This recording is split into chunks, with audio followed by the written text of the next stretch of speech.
शाम का समय था और आकाश पर बादलों ने डेरा जमा लिया था।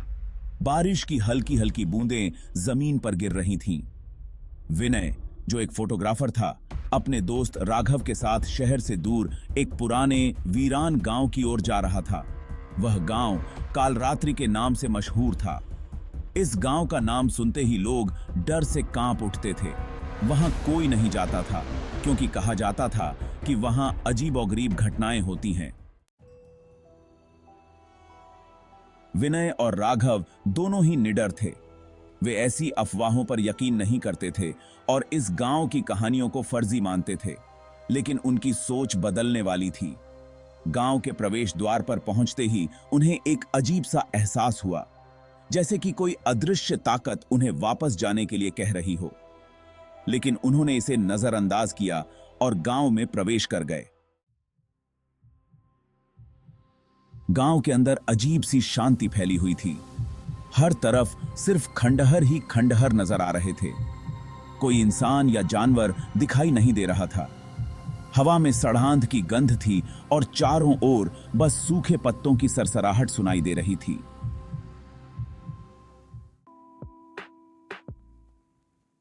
राघव ने हंसते हुए कहा, यार, ये गांव तो सच में भूतिया लगता है। कहीं यहां भूत वूत तो नहीं है? विनय ने भी हंसते हुए जवाब दिया, छोड़, ये सब फालतू की बातें हैं। चल, कुछ शानदार फोटो लेते हैं। अचानक उन्हें एक पुरानी हवेली दिखाई दी। हवेली के दरवाजे आधे खुले थे और अंदर से ठंडी हवा आ रही थी। विनय और राघव ने सोचा कि शायद हवेली के अंदर कुछ दिलचस्प मिलेगा। वे अंदर चले गए। हवेली के अंदर घुप अंधेरा था। दीवारों पर जाले और जमीन पर धूल की मोटी परत थी। दोनों ने अपनी टॉर्च जलाकर इधर उधर देखने की कोशिश की। तभी अचानक दरवाजा जोर से बंद हो गया। वो मापुई निन्नी। दोनों चौंक गए और दरवाजे की तरफ भागे, लेकिन दरवाजा अब अंदर से बंद था। राघव ने डरते हुए कहा, विनय, मुझे ये जगह ठीक नहीं लग रही। हमें यहां से निकलना चाहिए। विनय ने भी सहमते हुए कहा, हां, लेकिन दरवाजा बंद हो गया है। हमें कोई और रास्ता ढूंढना होगा।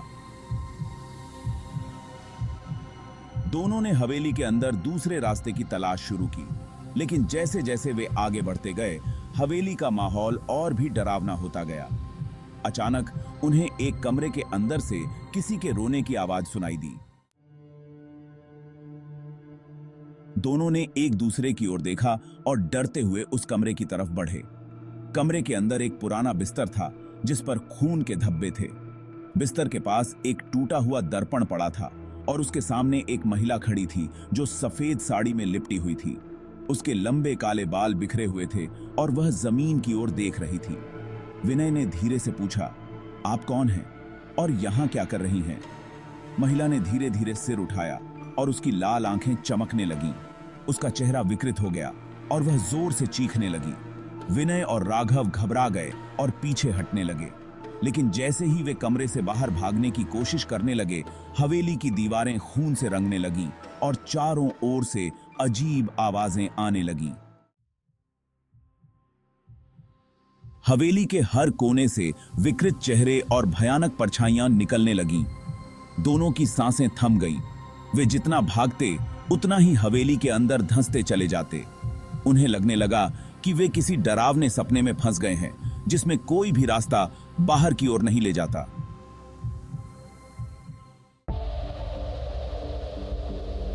आखिरकार वे हवेली के एक ऐसे हिस्से में पहुंच गए जहां दीवारों पर अजीब चिन्ह बने हुए थे। उन चिन्हों को देखते ही राघव की चीख निकल गई। विनय ने भी वही देखा। दीवार पर उनकी तस्वीरें टंगी हुई थीं, जिन्हें अभी कुछ देर पहले ही उन्होंने अपने कैमरे में कैद किया था। लेकिन इन तस्वीरों में वे मरे हुए थे, खून से लथपथ, और उनकी आंखें बाहर निकल रही थीं। अकेले है।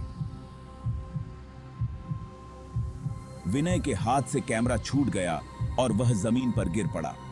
तभी हवेली के अंदर की अजीब औगरीब शक्तियां उन पर हावी होने लगीं। दोनों चीखते हुए वहां से भागने की कोशिश करने लगे, लेकिन दीवारें उनके चारों ओर से सिकुड़ने लगीं। अम्मी कांते की। अचानक हवेली में एक जोरदार धमाका हुआ और सब कुछ शांत हो गया। अगली सुबह गांव के लोग उस पुरानी हवेली के पास इकट्ठा हुए। हवेली के दरवाजे टूटे हुए थे और अंदर सब कुछ खामोश था। विनय और राघव का कोई निशान नहीं मिला, बस दीवारों पर खून से लिखे कुछ शब्द मिले, काल रात्रि में स्वागत है। गांव के लोग जानते थे कि काल रात्रि ने एक बार फिर अपने शिकार को अपना बना लिया था और इस बार कोई भी उन्हें वापस नहीं ला सकता था।